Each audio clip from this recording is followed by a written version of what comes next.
everyone. My name is Brian McSteen, a managing partner of McAllen Valley Roofing, and I'm grateful to be the 2019 recipient of the Mary G. Moad Ethics Pinnacle Award.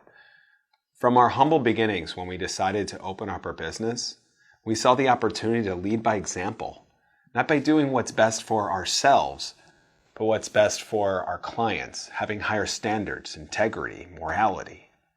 It's this passion and belief that's instilled in every one of us at McAllen Valley Roofing. And when an organization such as the Better Business Bureau, whose core focus is setting the standard for marketplace trust, commends and awards you publicly on the news, in the press, on their website, it's absolutely priceless. It just makes sense for you to be recognized for the ethical way you operate your business. And this comes with its undeniable rewards. New relationships, more business, having your family and friends be proud of you, and your employees will be honored to be a part of such a great organization. It's invaluable.